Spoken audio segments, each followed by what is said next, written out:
Assalamualaikum warahmatullahi wabarakatuh. Perkenalkan, saya Alfia Nur Latifatul Zahroh, nomor induk mahasiswa 201200010. Di sini saya akan menjelaskan kaidah pada dalil yang jelas atau wadih adilalah. Di dalam memahami ayat tidak dibutuhkan amar kharij atau sesuatu selainnya, karena maksud dari ayat tersebut sudah jelas tanpa membutuhkan hal atau sesuatu yang lain untuk menjelaskannya.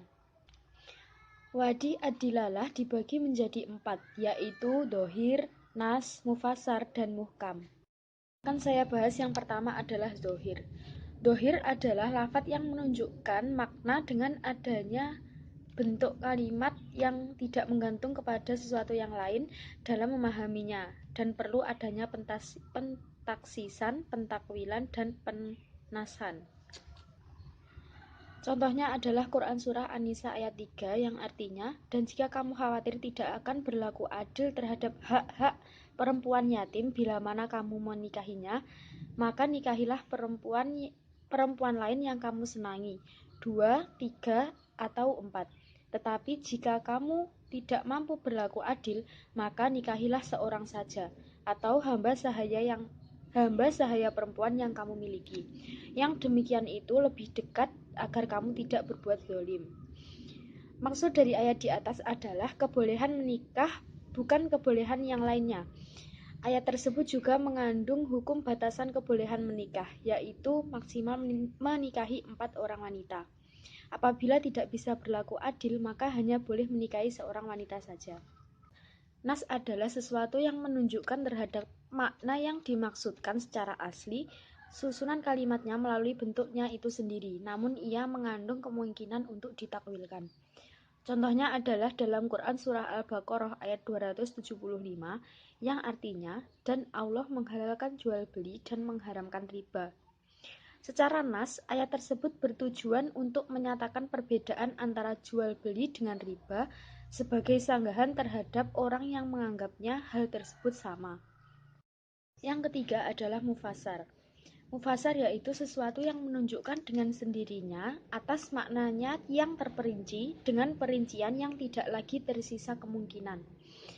Mufasar terdiri dari 2 macam. Yang pertama adalah menurut asalnya. Lafadz itu sudah jelas dan terperinci sehingga tidak perlu penjelasan lebih lanjut. Contohnya adalah Quran Surah An-Nur ayat 4 yang artinya, maka deralah dengan 80 kali deraan. Dari ayat tersebut sudah jelas bahwa terurai yaitu 80 kali dera. Tidak mungkin dipahami dengan lebih atau kurang dari bilangan tersebut. Yang kedua adalah asalnya lafadz itu belum jelas atau ijmal dan memberikan kemungkinan beberapa pemahaman artinya. Kemudian datang dalil lain yang menjelaskan artinya sehingga ia menjadi jelas. Contohnya adalah Quran Surah An-Nisa ayat 92 yang artinya, orang-orang yang membunuh orang beriman secara tidak sengaja, hendaklah ia memerdekakan hamba sahaya dan menyerahkan diat kepada keluarganya. Ayat di atas menyangkut keharusan menyerahkan diat kepada keluarga korban, tetapi tidak menjelaskan berapa jumlah diat tersebut, bentuk serta macam yang harus dibayarkan atau diserahkan kepada keluarga si korban. Sesudah turun ayat ini, datang penjelasan dari Nabi Muhammad SAW dalam sunnah dan merinci keadaan dan cara membayar diat itu, sehingga ayat di atas menjadi terinci dan jelas artinya. Yang keempat adalah muhkam. Muhkam dalam istilah usul fikih adalah sesuatu yang menunjukkan terhadap maknanya yang tidak menerima pembatalan dan penggantian dengan sendirinya, dengan sesuatu dalalah yang jelas yang tidak lagi ada kemungkinan untuk ditakwilkan. Contohnya dalam Quran Surah An-Nur ayat 4 yang artinya, dan janganlah kamu menerima persaksian mereka selama-lamanya. Hukum nas yang muhkam adalah wajib diamalkan secara pasti. Ia tidak mengandung kemungkinan untuk dipalingkan dari zohirnya dan penasahannya. Dalalah muhkam wajib diamalkan secara qot'i. Tidak boleh dipalingkan dari maksud asalnya dan tidak boleh dihapus. Oleh sebab itu, dalalah muhkam lebih kuat daripada seluruh dalalah yang telah saya jelaskan tadi. Oleh sebab itu, Apabila terjadi pertentangan dengan macam dalil di atas, maka yang harus didahulukan adalah dalalah muhkam. Sekian penjelasan dari saya. Apabila ada salah dan kurangnya, saya mohon maaf yang sebesar-besarnya. Selanjutnya akan disampaikan dan dijelaskan oleh teman saya. Assalamualaikum warahmatullahi wabarakatuh. Nama saya Muhammad Azizul Hakim. Saya dari kelompok 9 akan melanjutkan presentasi dari teman saya, yaitu kaidah pada dalil yang belum jelas ghairu al-wad'i al-adilalah. Para ahli usul fikih mendefinisikan ghairu al-wad'i ad-dilalah setiap dalil yang tidak menunjukkan makna asli lafaz tersebut melalui sighatul lafadznya, akan tetapi maknanya dapat diketahui melalui perkara lain di luar konotasi lafadznya. Klasifikasi ghairu al-wad'i al-adilah terbagi kepada 4 bagian: kafi, muskil, mujmal, mutasyabih. Al-kafi menurut istilah ulama usul fikih adalah lafaz yang dapat menunjukkan artinya dengan jelas, namun untuk menerapkan arti kata itu kepada satuan-satuan lainnya merupakan suatu yang samar dan tidak jelas, dan untuk menghilangkan kesamaran dan ketidakjelasannya itu diperlukan upaya berpikir secara mendalam. Lafaz yang kafi itu sebenarnya dari segala lafaz dari segi lafadznya menunjukkan arti yang jelas, namun dalam penerapannya arti terhadap sebagian yang lain dari satuan artinya terdapat kesamaran. Untuk menghilangkan kesamaran itu diperlukan penawaran dan takwil. Contoh, surat Al-Maidah ayat 38, wasariku wasarikatu faqatta'u aydiyahuma jazaa'u bima kasabu kasiban nakala minallahi wallahu aziz. Artinya, adapun orang laki-laki maupun perempuan yang mencari potongan kedua tangannya sebagai balasan atas perbuatan yang mereka lakukan dan sebagai siksaan dari Allah, dan Allah Maha Perkasa dan Maha Bijaksana. Yang kedua, muskil.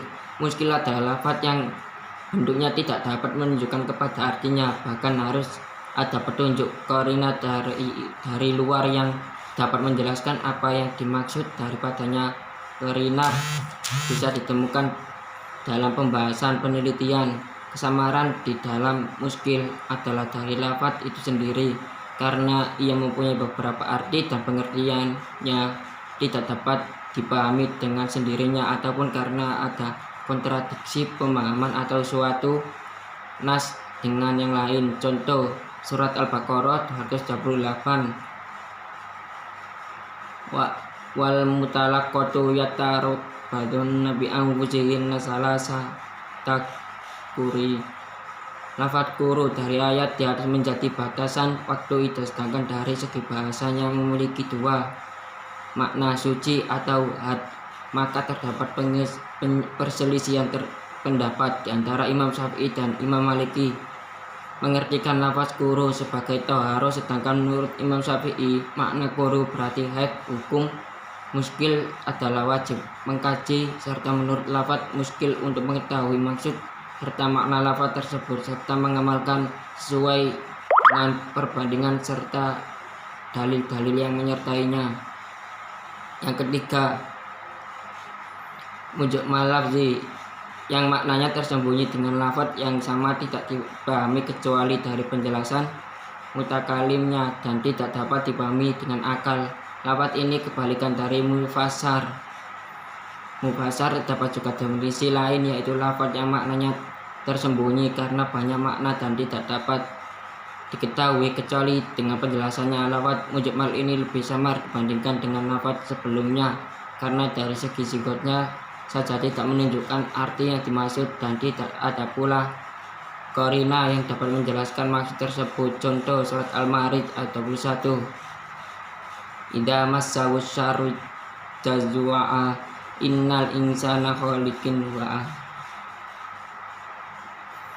Ya, artinya sesungguhnya manusia diciptakan bersifat keluh kesah lagi kikir 20 apabila ia ditimpa kesusahan, berkata Kisah 21, dan apabila ia mendapatkan kebaikan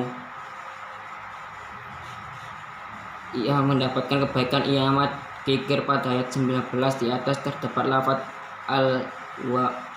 al-hawa yang tidak dapat dipahami karena termasuk lafaz asing, sehingga Allah menjelaskan dengan ayat selanjutnya, hukum mujmal yang kita bersikap tawakuf dia dalam menentukan maksud tersebut, maka tidak boleh mengamalkan kecuali jika ada penjelasan dari syari. Jika penjelasan tersebut sempurna dan jelas, maka lafaz hukum mujmal berpindah ke hukum mufasar dan hukum berlaku seperti lafaz sholat, zakat, dan haji. Tapi jika penjelasan tersebut tidak sempurna dan adanya kesamaran, maka berpindah ke hukum muskil. 4. Mustasbihat lafaz. Mustasbih secara bahasa adalah lafaz yang meragukan pengertian karena mengandung beberapa persamaan dalam istilah hukum. Lafaz mutasbih adalah lafaz yang samar artinya dan tidak ada cara yang digunakan untuk mencapai artinya. Ketidakjelasan lafaz mutasabih ini adalah karena sigotnya sendiri tidak memberikan arti yang dimaksud, tidak ada pula korina yang akan menjelaskan maksudnya, sedangkan syari membiarkan saja kesamaran saja. Kesamaran tersebut tanpa ada penjelasan. Dalam hal ini akal manusia tidak dapat berbuat sesuai kecuali menyerahkan dan melimpahkannya kepada Allah sambil mengakui kelemahan dan kekurangan maupun manusia mutasabih. Itu ada dua bentuk. A. Dalam bentuk huruf hijaiyah yang terdapat dalam beberapa pembukaan surat dalam Al-Quran. B. Ayat-ayat yang menurunkan zahirnya mempersamakan Allah yang Maha Cipta dan makhluknya sehingga tidak mungkin dipahami ayat itu menurut arti lugawinya. Lafal mutasabih merupakan lafal yang paling samar, tidak terang artinya dalam kelompok yang sama artinya, sedangkan dalam kelompok yang terang artinya lafal mukam beda dalam tingkat atas dari segi kejelasannya. Kedua bentuk lafaz ini secara jelas disebutkan dalam Al-Quran pada ayat yang meyakinkan qad, sedangkan lafaz yang mutasyabih dan yang berada dalam kelompoknya menghasilkan pemahaman tidak meyakinkan zami. Contoh Toha sohami dua fauqi aidihim, tangan Allah di atas tangan mereka. Al-Fat 10 huruf hijaiyah terpotong-potong yang terdapat pada beberapa permulaan surat di dalam Al-Quran itu sendiri tidak menunjukkan artinya, dan Allah Subhanahu wa Ta'ala tidak menjelaskan arti yang dihendaki daripadanya.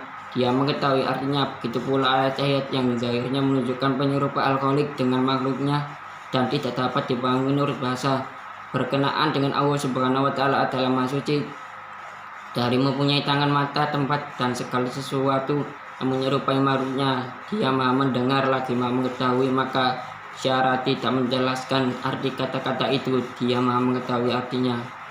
Cukup sekian dari kelompok saya. Apabila ada kesalahan dan kekurangan, mohon maaf dan sebesar-besarnya. Wassalamualaikum warahmatullahi wabarakatuh.